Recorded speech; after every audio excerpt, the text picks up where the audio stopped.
Dementia.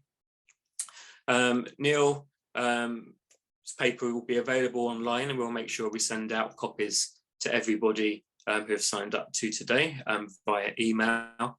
And today's presentation is just an abridged and a reflection of a very deep and very rich document, which we as DCAN will be drawing on further in future events later in the year.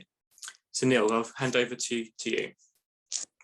Thanks, Ian. And sorry, Joe, just to be a pain, can we just lose the slides just for now? So I don't know, it's like 2 years into doing these things on Zoom, but this whole thing about sort of feeling like you're speaking into just a kind of a black hole is still kind of terrifying, isn't it? So it's nice to be able to just to briefly see everyone. I just want to start by saying thank you to a few people, to Ian and DCAN for giving me this opportunity and the time to think about this, and to Kira and Joe for helping to organise today. I've talked to a whole lot of people as I've put this together, and they've shared so much knowledge, insight and experience. This paper is very much based on that. It's a collaborative effort in the spirit of DCAN, even if I've authored it and drawn it together. I want to thank all the thinkers and doers whose ideas I've plundered and distilled, and all the people who reviewed and gave really helpful comments on earlier drafts. Ultimately, though, I think as Ian and DCAN have said, this is a personal reflection. It's written to stimulate debate and discussion. It isn't the product of academic research or study, well, not my own academic research and study anyway, and it isn't the whole story. And I probably could have kept writing it forever, I think. It was a good job Ian stopped me and told me just get on with it. But more than anything, I just hope that it helps reset and begin to reframe the way we think about living with dementia, the potential exists to sustain and generate health and well-being, and how we can rethink and reorganize our world and the way we do things to do so. So that's the real function of it. And before you hear about me, I want to hear from you, and I want to start with an exercise. And in a moment, I'm going to say a word. And your challenge, I don't want you to think deeply about it. I just want you to write in the chat, or you can just take a mental note or write it down in front of you. It's up to you. Don't worry, I'm not going to pick on anyone afterwards, but I would like to hear from some of you. I'm going to say a word, and I want you to just say what's immediately come to mind. And it might be come to mind as in a thought or an image or an idea, or it might be a feeling that you've had. Either of those are fine, but don't think deeply about it, okay? And the thing I want you to think about is the place that you call home, okay? So 30 seconds, words, ideas, things that have immediately come to mind when you think about the place you call home. Off you go.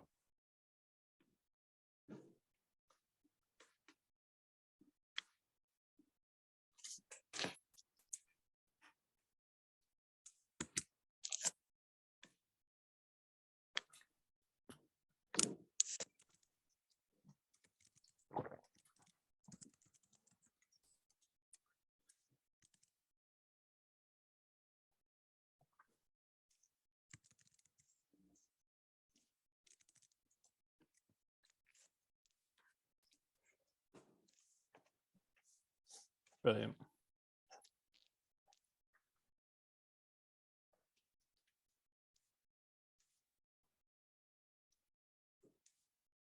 I like messy. That's good. Okay, that's great. So everyone, I think, has got something down or shared something. There's a few. There's a few hot. Yeah, we were just talking before about how the last 2 days, I think, I've created this false sense of security about today. So I woke up and the air felt really fresh, and I went outside for a run, and I lasted about 15 minutes where I had to stop. It's still very muggy and warm today. Safety. Okay, that's brilliant. So what was the purpose of that? It was really just to get us reflecting on what matters to us in terms of our well-being. Because actually, if you look at the kind of list of things in the chat that you came up with, I've done this exercise a few times, and people generally kind of cluster around these areas. The things that we share are things like territory. So it's about control over our private space, privacy, who comes out, who comes in. Belonging, very much. Love and relationships is where our families are. A haven, where we feel safe, where we feel anchored in the world and away from the world outside. And very much identity. It's the place that we can express ourselves. And what's happening when we do that exercise is when we imagine home, We don't think about walls and doors. We think about our personhood and our well-being, the things that give our lives shape, purpose, and meaning, and for which we gain a sense of being anchored in the world. And I wanted to start with this exercise because, while I'm going to be focused on the rights and well-being of people living with dementia and on personalised care, the things I'm going to be talking about are recognisable to all of us because all of us require them to live well. There are universal human needs, and they don't go away or become any less important to our well-being as we age, or if we develop an impairment or health condition, or if we become a carer, for example. Our fundamental human needs are not different, just as our fundamental human rights aren't. And that's why the vision of social care future, which I help convene, is expressed in the way that it is. And if we could have that slide up, Joe, the yellow one. And that says that we all want to live in the place that we call home, with the people and things that we love, in communities where we look out for one another, doing the things that matter to us. The truth is, we all rely on that ecosystem for our well-being. What's different is how it finds expression at different points in our life and what it can take to sustain it. And that's where personalised care and support comes in, and what we're going to talk about today. Now, we asked quite a few people to take a look at an earlier draft of the report, and one person asked quite reasonably, why should we listen to you? He didn't say it quite as aggressively as that. He was saying that it's not clear from the paper or the earlier draft why people should listen to me.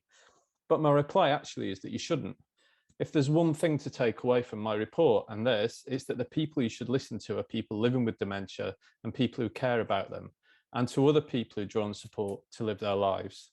All my hope is that this contribution is helpful to those people who have dementia or other reasons to draw on support in pursuing their best life, which I believe to be their right. Now, my motivation to research and write it was because, having spent around a quarter of a century in various roles and capacities as an ally in the struggle to advance disabled people's right to independent living, I was then confronted with having to try and support my own family following my dad's diagnosis with dementia. And while that experience didn't challenge my view about the fundamental rights he and others with dementia should enjoy, it was very clear to me that such thinking had not shaped how care and support for people with dementia was thought about and approached, nor what was generally available to him or us as a family. Indeed, a recent study from the Ideal study found that 50% of people living with dementia had not drawn on any community-based services. And similarly, a new survey of 2,000 people living with dementia by the Alzheimer's Society on post-diagnosis support found that 44% of people said their support package didn't allow them to remain independent, or 48% that said they weren't receiving support that treats them as an individual. Morton and others recently have argued, with care systems unprepared for the forecasted UK doubling of the number of people living with dementia and tripling of social care costs by 2040, improving provision of evidence-based community initiatives for people with dementia and their families is imperative. But to add to this problem, it was as though the work that I'd been involved with around independent living and disability rights had not imagined people with dementia to be its target either. It felt as though an invisible boundary had been drawn around disability rights, beyond which people with dementia were to be found. Yet by complete chance, the same year my dad was diagnosed, I was contacted by Professor Peter Mittler, whom I'd met many years before related to his work on inclusive education. Through that work, he'd become heavily involved in work on the UN Convention on the Rights of Persons with Disabilities, and now, himself living with dementia, he'd made it his mission to get dementia onto the disability rights agenda and disability rights onto the dementia agenda, and he enlisted my help, working also with Kate Swaffer in Australia from Dementia Alliance International. And then when I did finally begin to explore research and thinking about care and support for people living with dementia, I was immediately struck at how, despite this historic disconnection, it both resonated with and offered opportunities to enrich that wider thinking. In particular, I was struck at how Tom Kitwood had placed honouring personhood at the centre of his thinking about well-being of people with dementia, and how Professor Gerard Quinn, now the United Nations Special Rapporteur on Disability Rights, had said that the overarching purpose of the UN Convention on the Rights of Persons with Disabilities was to nourish personhood and to create the conditions for human flourishing.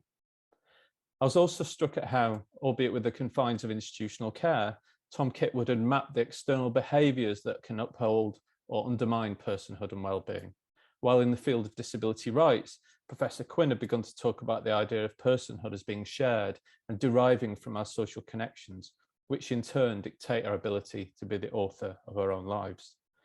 I saw clear links with the social model of disability that frames disabilities arising out of an interaction of people with impairments and health conditions and socially constructed attitudinal, physical or administrative barriers in the world we inhabit.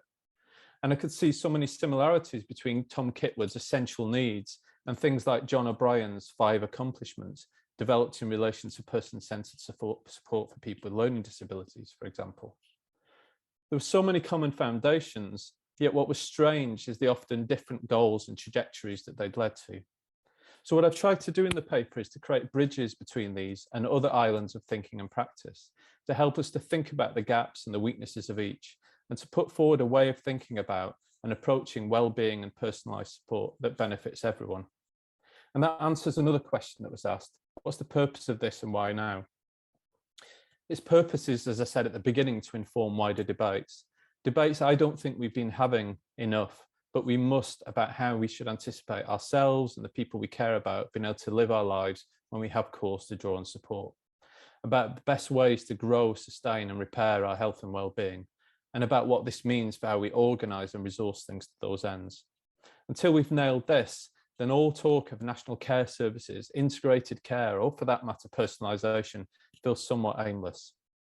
So now I'm going to introduce you to my dad. I'm going to see if I can share slides. Just bear with me a sec.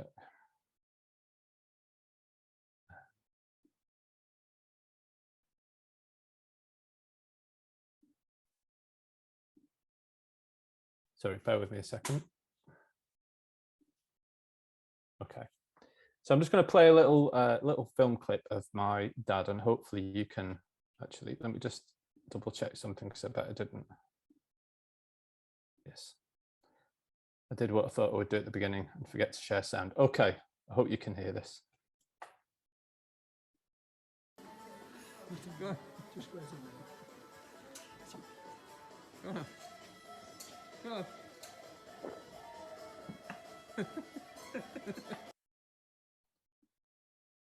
Okay. What was that short clip? Well, it's my dad, actually, not just living with dementia, but dancing with it in a mill shop in Atherton, near where he lived, after we'd been buying shoes. Now, it's odd that the lyrics of such a daft song can take on some degree of poignancy. Where did he come from? Where did he go? I feel fortunate that my dad wasn't called Joe, or I might actually suffer the indignity of feeling moved when I hear it. But knowing where he came from was crucial to knowing who he was. The truth is that while dementia changed him, he didn't go anywhere. So much about him is in those few seconds: his sense of fun, his enjoyment of company, liking to make his family laugh, his self-consciousness, his love of music. By this stage, and after a long period of relative health and well-being, largely down to the support of my mum, close friends and neighbours, he was confused, he was often incomprehensible to us, he was agitated at times. He was also uncooperative, but I put that down to him being a bloody-minded Yorkshireman more than to his dementia. But he's still very much dad. And in a powerful piece in the Irish Times, Professor Susan Carhill wrote, "All too often we hear dementia referred to as the thief that steals the individual. The person is the patient or sufferer, a shell of her former self. The family caregiver is the hidden victim, and the increase in the number of people with Alzheimer's disease is a rising tide or tsunami." Words are powerful and influence how we perceive and interact with people. These words do nothing to promote the agency, dignity and humanity of the individual who, no matter how severe their cognitive difficulties, is never gone and is still a recognisable human being that must be treated with dignity and respect. My dad was recognisably my dad right up until the final days, hours and seconds of his life. He lived his whole life as David Crowther, and he died as David Crowther. Sadly, that was only 6 weeks after this film was taken. His death certificate says that he died of Alzheimer's disease, but while he died with Alzheimer's disease, I don't believe it was the disease that brought his life to an end when it did. What brought it to an end was the disruption to his and my mum's life, indeed all of our lives, caused by the pandemic. The place he called home became a prison, and he no longer went to the familiar places that gave his life meaning. He didn't see the people that mattered to him, and those he did had no choice but to change their behaviour towards him. Strangers arrived and invaded his privacy and undermined his agency. He couldn't be and do the things that gave him purpose or follow the usual routines and rhythms of life. Power ebbed away from him. In sum, the things that held his personhood and identity came apart, and with it his well-being. He lost interest in eating or getting dressed, drinking fluids or taking his medication. He became more and more agitated and confused, and it became too much for my mum, who had to cope largely alone due to the early lockdowns. And I know he and we were not alone. An unavoidably prolonged hospital admission without visitors saw him deteriorate shockingly, both mentally and physically. He was discharged to a care home for a few days before being readmitted to hospital with kidney failure. Thanks to the discretion of the hospital, we were able to be with him for the final 11 days as he died. And I'm so grateful for this when I listen to the stories of families to whom it's been denied. I can't begin to imagine their pain or that they might ever recover from it. But what might we salvage from this? If I, and I imagine all of you, can name the life conditions that can precipitate such a sharp decline in health and well-being, then it seems to me incontrovertible that all of those things matter hugely when it comes to generating and sustaining all of our health and well-being too. So what I see when Wendy Mitchell posts her beautiful photos of her daily trundle, or Willie Gilder's gorgeous artwork, the Deep Network laughing their socks off together and sometimes crying together on Zoom, or a woman with dementia called Kath, who sadly died this week, who'd been supported by the club to continue to go and watch Wolverhampton Wanderers play, as she always did with her husband. And it's in the less expressive, yet the no less significant things too, like still having the freedom to drive or travel, a day out, a husband and wife being able to share a bed together, or in the daily patterns of life, like when and how we take a shower, get dressed, go to the loo, or sitting down to watch Pointless with a cup of tea and a biscuit each afternoon. And if it could have the people places slide, Joe. What I'm ultimately suggesting in the paper is that personalised care and support always needs to be seen as a means to an end and have a clear moral purpose. And that purpose is to honour and nourish our personhood, which is the foundation of our well-being and our human rights. Moreover, I present evidence and theory that shows that our personhood is upheld or diminished through our interactions with the world we inhabit, with places and things, people and relationships, purpose and routines, and through the power and agency we're able to exercise over our lives. Hence, truly personalised care and support, if it exists to support our well-being, has to be concerned with growing, sustaining, or repairing the things that hold and nourish our personhood, and needs to be seen as part of a wider project of social inclusion. And it must avoid at all cost harming this well-being ecosystem. And I point out, as you'll all know, that we're not starting from scratch. There are many glimpses of the future to build on here in the present, but it's going to take a concerted effort to move these from the margins to the mainstream. Regarding power, as Lucy Series reminds us, the findings across the literature about institutionalization is that decisions, responsibility, choice and control are fundamental to human flourishing, and that environments that deplete these opportunities are harmful and corrode the self. We need to start with a fundamental reframe then, asking what matters to you, not what's the matter with you. This simple yet profound shift is about recentering our personhood as we consider how we wish to live our life and the support that we may need to do so. It shares its DNA with the Hello, My Name Is campaign in the NHS, but it must go hand in hand with wider reforms, a concerted effort to build models of supported decision-making, to develop strength-based approaches and conversations, to build the infrastructure that permits more people to take control over their own support, including independent advocacy and peer support, and increasing legal literacy and access to justice. And this must extend to people who are re-identified as, or who assume the role of being a carer, whose personhood and well-being is equally at stake. And it's not just about the big decisions. Series goes on to note how these studies also show that even micro choices, such as how one arranges one's furniture, which night you might watch a movie, whether to water a houseplant or let it die, can improve well-being. Or opportunities for the expression and flourishing of self do not wait for the big decisions, but are tightly woven into our everyday lives and surroundings. Our agency is a muscle, and the more we're deprived of using it, the weaker it becomes. In terms of place, supporting us to live in the place we call home is of central importance to our well-being. In the paper, I quote from an article by Hild Lindman, in which he says that in addition to our relationships, familiar places and things, beloved objects, pets, cherished rituals, one's own bed or favourite shirt can and do help us to maintain our sense of self. It's no accident that much of this kind of holding goes on in the place where our families are at home. Our homes manifest who we are at the same time as they provide the physical scaffolding that supports who we are. They're the solidly familiar axes around which our changing world revolves. But it isn't just about being at home, as I heard from you at the beginning. It's about respecting and upholding the things that make home home and avoiding violating them. To those ends, I recall the power of a simple gesture when Helen Sanderson was supporting my parents. The first thing she said on meeting them was, "Thank you for inviting me into your home." Approaches such as wellbeing teams are centered on honoring personhood, including home in all of its meanings, with self-managing teams acting as extended social units of the person's home and family. Similar approaches include live-in personal assistance or shared lives, both of which appear relatively underexplored with respect to people living with dementia. Occupational therapy, design and adaptations have a huge underexploited role to play, as do existing and new and emerging technologies, both designed for use in the context of care and those more readily available. Of course, some people may need to move from their current home, and so diversifying housing and support options is fundamental. I believe we should be actively aiming both to reduce the proportion of people moving into institutional care, and we should also be adopting measures to reduce the size and scale of congregate care settings, just as we have done with respect to people with learning disabilities, given the clear correlation between size and the quality of life people have living in them. But it's not just home, as I said, it's also things, pets, objects, plants, TV programs, and of course music.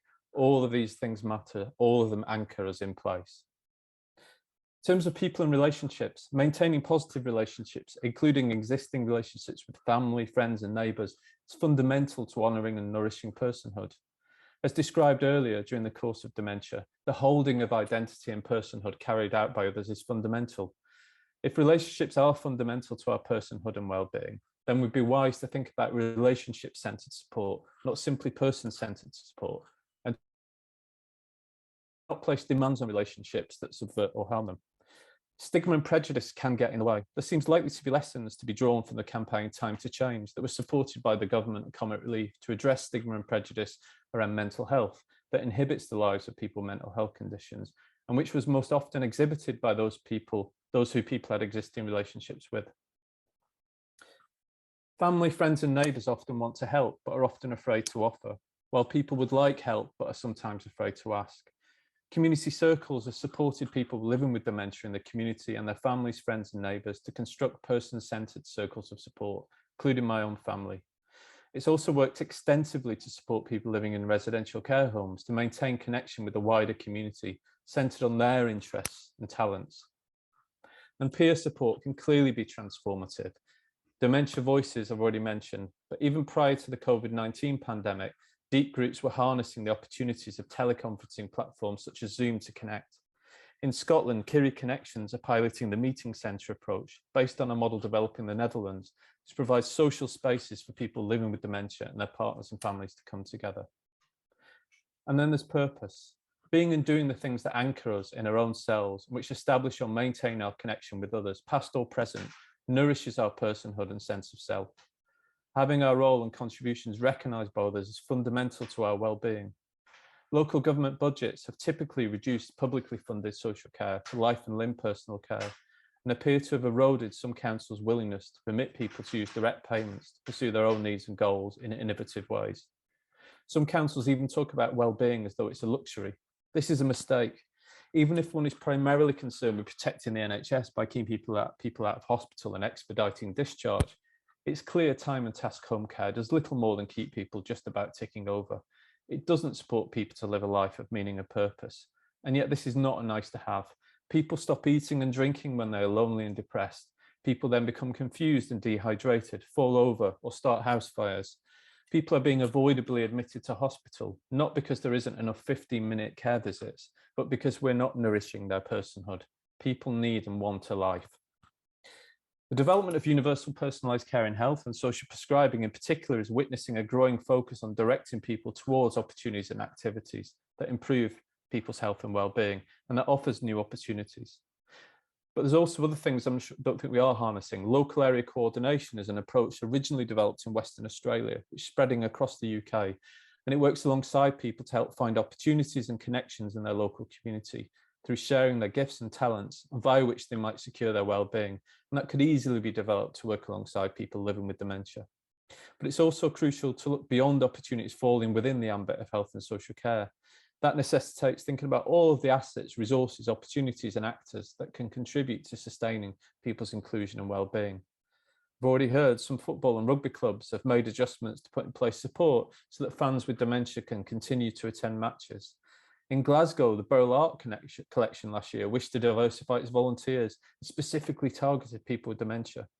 And the current Archbishop's Commission on Reimagining Care is an opportunity to look at how churches and church communities can continue to welcome existing churchgoers with dementia, as well as acting more widely in their communities to offer opportunities for people to connect and do things together.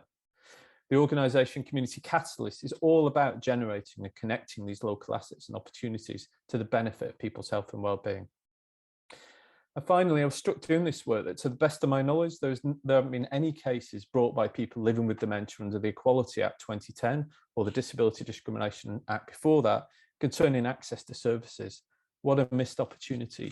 Imagine the adjustments that could be made to open up restaurants, cafes and pubs, cinemas and theatres, sports stadia, shops and supermarkets, so they're accessible, welcoming and supportive places. Strategic litigation really could help open up the world. So just to conclude, these are just a few examples of the many pockets of the future in the present, or the things we could be doing, and I know you will all know more. But how do we reach our third horizon and make these the rule rather than the exception? The Social Care Future Movement, which I co-convene, is thinking about achieving systemic change through action in three areas. We need to shift imagination and expectation about what people with cause to draw on support in their lives can and should be able to be and do in life, and the social organisation and systems we need to make that a reality. This is about narrative change, new conversations, changing culture and the politics surrounding care and the people who draw on it. We believe we won't need to elevate the power and voice of people who draw on support to live their lives, including family carers, both in the sphere of their own lives, in the local communities, and in national debates and discussions about the future. We want to build an unstoppable movement for change that makes sure this debate relentlessly focuses on what matters to people. And finally, giving effect to the system change that will enable the transformative innovations we just talked about to take root and to proliferate, breaking up the old models of institutional or time and task care and permitting genuinely person-led, community-based support to take over. In the current environment, this may sound fanciful, but I want to draw your attention to the words of Dame Philippa Russell, who had hoped to speak today, but sadly hasn't been able to, but her words are in the report. My son, born with brain damage with learning disabilities, is now 58. He has his own home. He's a talented artist. He has friends and is well known and liked in his local community. But when he was born, and for many years, we endured offers of places in long stay hospitals, negative attitudes, low expectations, discrimination and exclusion. Attitudes and expectations towards people with learning disabilities have changed out of all recognition in his lifetime. And she asks, can we do the same for dementia? And I think we can. Thank you. Back to you, Ian.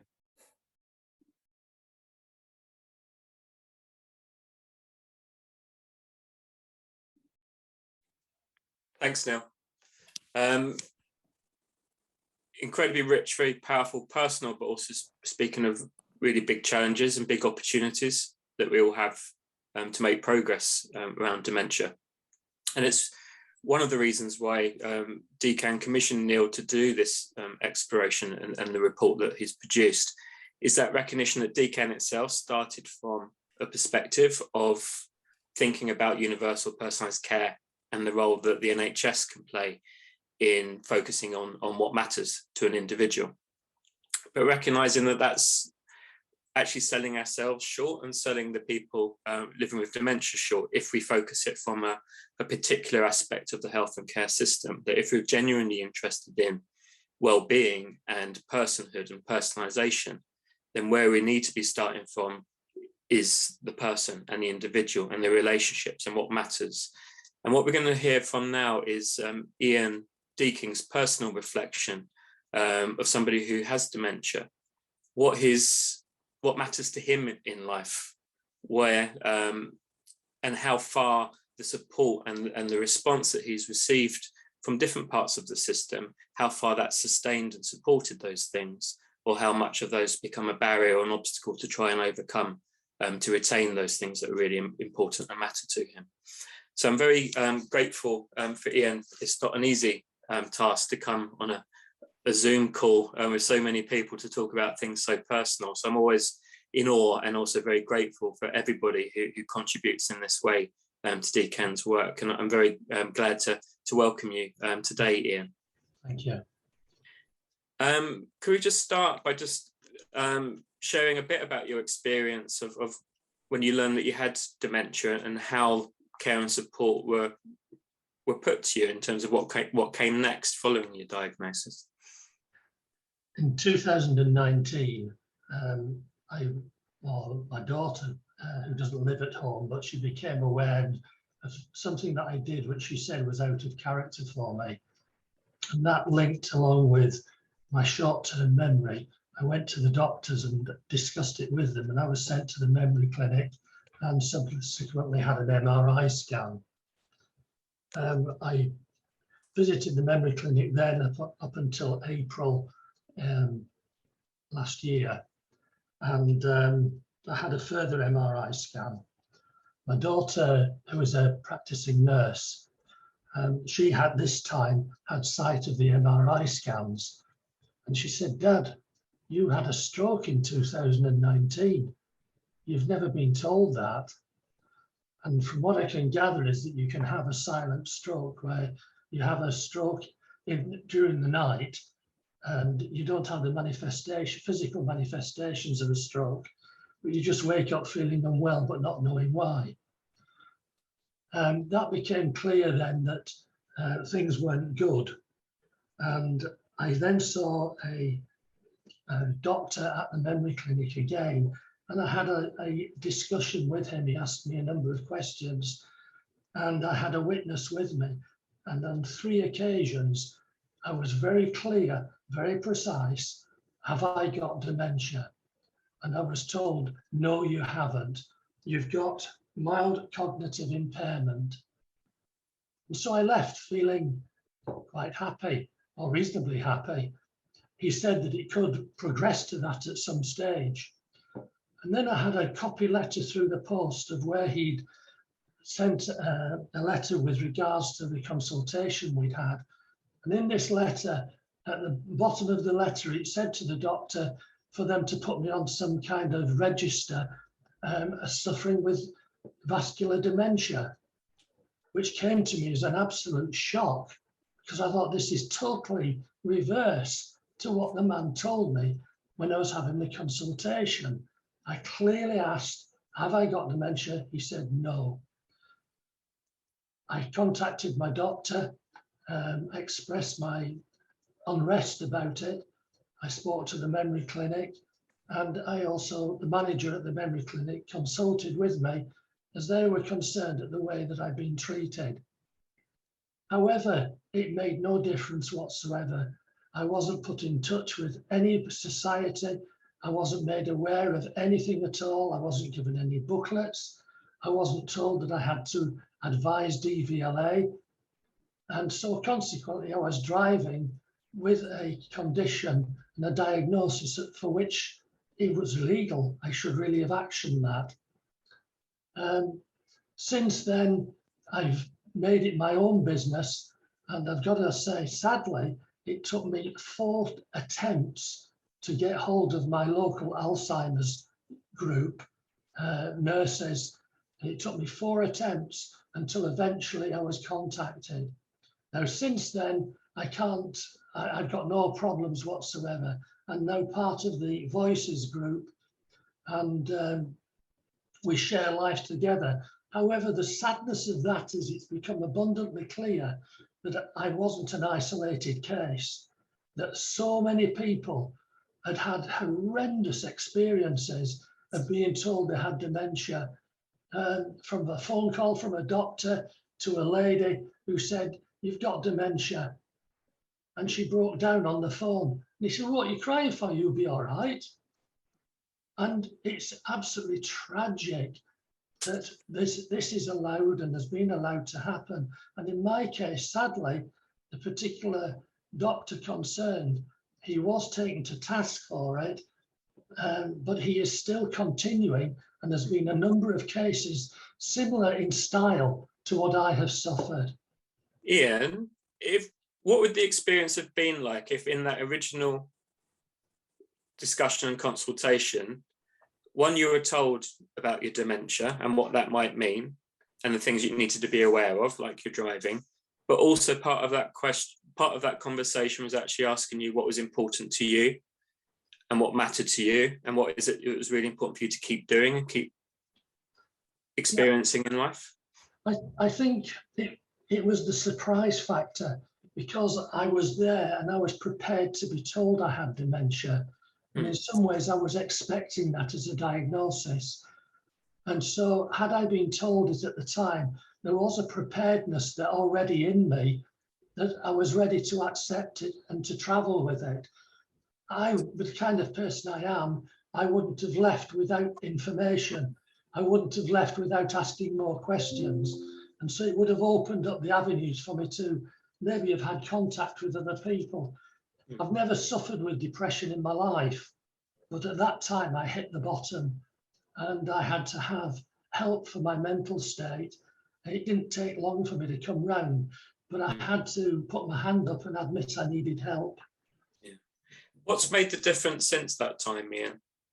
In Neil's presentation, he talks about the importance of people and relationships and places and activities and having that sense of choice and control. What's the thing that made the difference for you? I think what I'm aware of is I want to keep my mind active. So I haven't become physically ill of where I can't walk. I can still walk. I can't walk actually very far because of another physical disability.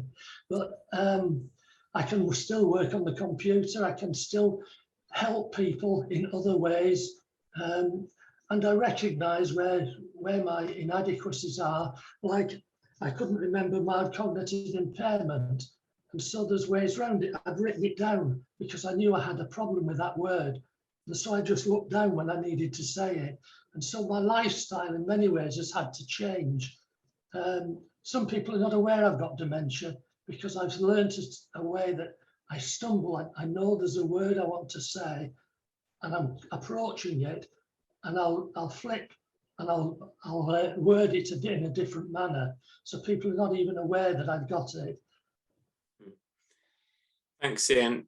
Before we end this part of the session, can I just ask you, what's your message? What would you say to professionals who are supporting someone with dementia?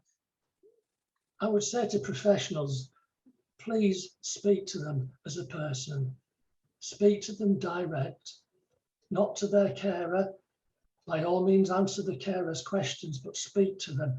Be empathetic.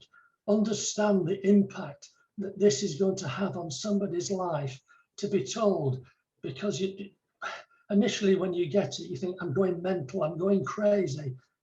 You know, how soon am I going to die? And all these things suddenly hit you and start going around in your head. So I'm saying is please understand and offer support, because I do believe that during those initial days, it's crucial that that individual has support to be able to come to terms with the diagnosis. Thank you. It's a really clear and important message, I think. Thank you. Can I just welcome Neil Crowther back as well? And Ian, if you're happy to stay unmuted and to feed back as well. It's just an opportunity for everything you've heard so far, either that you want to comment on or have a view on, or whether it's a question or you want something a bit clearer.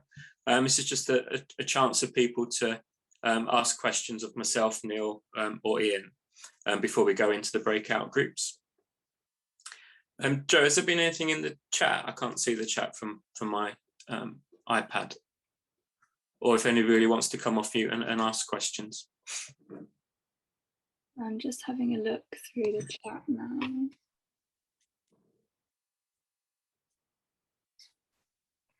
Do you have any reflections from Ian's contribution, Neil, in relation to your presentation?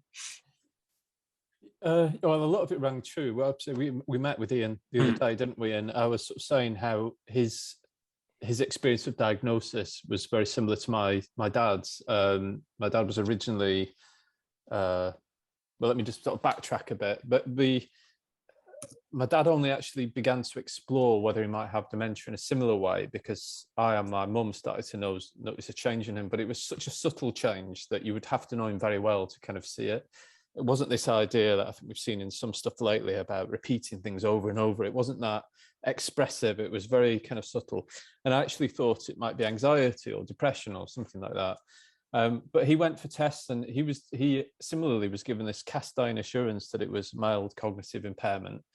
And I remember he and my mum left the session with the consultant feeling really relieved, but not actually being told what mild cognitive impairment really was or what it might mean. Yeah. Then there was a further battery of tests where they suddenly decided actually that was wrong and he had Alzheimer's, and they took it like a sledgehammer.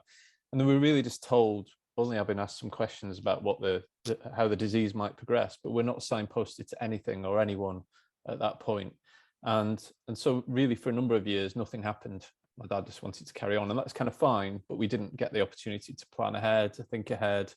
And I think there was a lot of fear around too. And so there's some of the things that I didn't talk about today that I refer to stigma, but I think those are other things we really, really need to be thinking about. How do we get people to engage with their own future in a more positive way, exploring the support that they might need, being able to actually plan and engage with that at a point that they can more easily. I think those are all key things. I think the other thing as well that Ian said today and the other day, which I think touches on what I said about this issue of being able to drive. Now, it's not just the kind of functional thing of being able to drive, it's what driving means to us. And suddenly being told we cannot drive any longer and feeling our life kind of crash around us, both in terms of our own agency and our own ability to connect with people and friends and do things spontaneously. And I'm not sure we think about the meaning of things rather than just the things themselves enough. And I think that's kind of what I'm encouraging with the paper. Lovely. Thanks, Neil. I'm just conscious of time in terms of going into the breakout groups, but would like to hear from a couple of people, see with their hands up. Joe, did you want to invite people in? Because I can't see the whole list of people who want to come in, but maybe room for 2 or 3 questions, and then everyone else have a chance to share their thoughts in the breakout.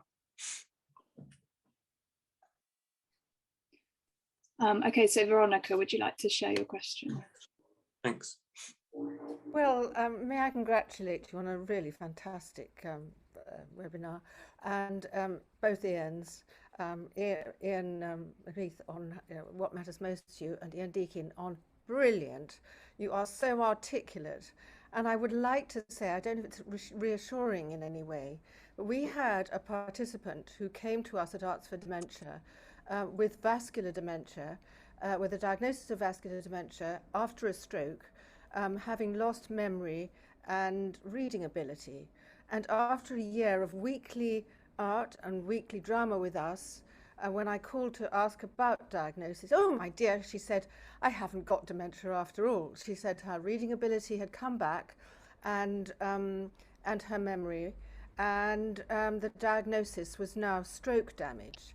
And I was just wondering, because you're so articulate, whether you've noticed any signs of improvement and whether you do take up active activities. It sounds as though you do with voice, etc. But it's just a little bit of hope for you that taking up weekly activities can combat cognitive decline. Thanks, Veronica. I can see Margaret as well. Do you want to come in for a question? Yes, my issue is about how you're connecting this work with the work that's going on carers, particularly carers who are looking after people with dementia. I think you illustrated so well about the family around the individual. But to cut it short, I mean, I've worked in this area for many years, now more as a volunteer, but I still volunteer. My husband had dementia and my mother also, so I was involved with that environment and now involved with research. And I also work with Philippa in some ways. We catch up frequently. And I'm always thinking that when we focus on people with dementia, we can't neglect the carers, you know, because everybody with dementia is different. So you describe one person with dementia, but that's like describing one person with rheumatoid arthritis or any other condition.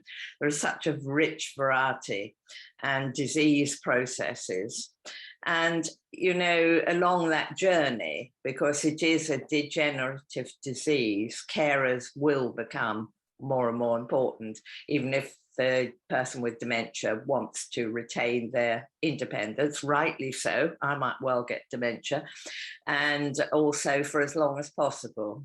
But I don't think we can talk about making the lives of people with dementia only. We've always got to accept there's a carer who will be in the background, and it is a big, big journey for that person also. So I'd just like to say, when we're focusing, and the Alzheimer's Society in its sort of years ago used to focus too much on just the person with dementia, there is this community around them, as you have said, but it's really important that you look at these two together, I think, along the dementia journey. Yeah, I think that final point, Margaret, is the crucial one. It's about looking at that together, because it is about people and relationships. And what Neil's work and report really focusing on is the centrality of well-being and personhood to what it is to be human and to be you as a person. And that's equally true of the person who has dementia and those who care and love for that person, family and friends. And I think too often when it's viewed at from a service point of view, it's like that pot of money is for carers, or that activity is for carers, and this is for people with dementia, or that's for someone else. And where we need to get to the what matters to you question is something that I think is of huge power, partly because it cuts through all of that. And it just focusing on the situation and what's important to an individual, but the circumstances they find themselves in, as well as the relationships and the things that matter and are important to them. And I think that has a lot of power and potential for everybody. Part of what DCAN is about is that also needs to include people with dementia who, for many, have found themselves denied that opportunity or that focus or that respect. I'm just really conscious of time. These things are always frustrating, but just to reassure people that we have the breakout rooms to share some personal reflections. But the point of Neil's report and the point of DCAN widening its view beyond universal personalised care to start in a different place is that this is going to be an ongoing piece of work for the network. And there will be many opportunities and many different events and many different flavours that we bring around some of these issues and themes that Neil's work has highlighted today. And family members and friends and relationships will be very much part of that, Margaret. So there will be ongoing opportunities, but I can see that Neil's probably itching to come in very quickly. I won't say much because it was actually something that was raised with a draft that was a sort of said I hadn't written enough about carers, and so in the report that's published today, there's quite a lengthy section about that, which goes along the line that Ian's talking here. And you know, my dad was actually quite some way along. I don't like this phrase dementia journey, because you just said, Margaret, it's not linear, it's not the same for everyone. And bizarrely, you saw the picture of my dad dancing around in a mill shop. He was described as in the late stages of dementia, so I find all that kind of idea a bit strange. However, it was quite clear that my mum by that point had transitioned, had been recast or reimagined as a carer. It was involuntary. She never actually took on that role. It just happened by osmosis. And then in order to get very support, she had to identify in that way. And what I explore in there is how that shift in the relationship for her and for them, and the way external actors shape that, is also a question of whether or not her personhood was being honoured. And you cannot, if people are in a relationship and you change the roles in that relationship, you force people into unwanted dependencies or relationships of support, you attack everybody's personhood. So as Ian said, I think this framing could help us think about that very, very differently. And it's why I talked about relationship-centered support rather than just person-centered support, and giving people more choice and flexibility. I think we need to do a lot more thinking about that. But my own view is we horribly over-rely on people and families to support loved ones in this country to dangerous, harmful levels for everybody. And I think we need to be more honest and open about that and change the conversation. But I think the personhood thing could be a useful, well-being thing could be a useful way to do that. And if you take the Care Act, the duty for local government or local councils is to promote individual well-being for people who have an immediate need to draw on support and for carers. And so I think this framework should be relevant for everyone, and that's the challenge we need to put back. But see what I've said in the paper, and I'd love to talk about it more at some point. Thank you. Thanks, Neil. I'm going to have to cut the open Q&A short now, and we have about 20 minutes in the breakout groups.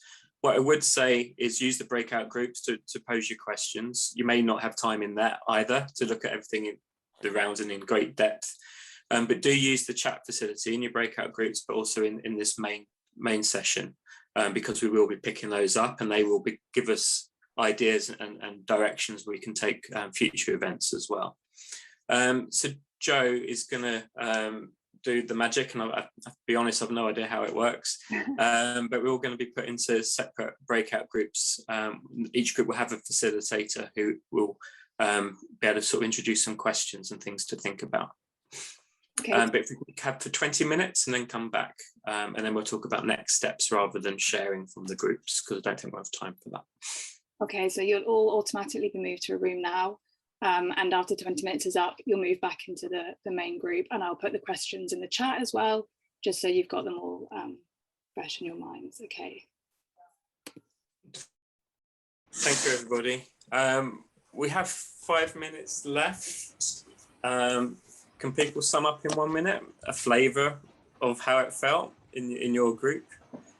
Who were the facilitators? So it was myself, Neil, Colin. Is that who it was?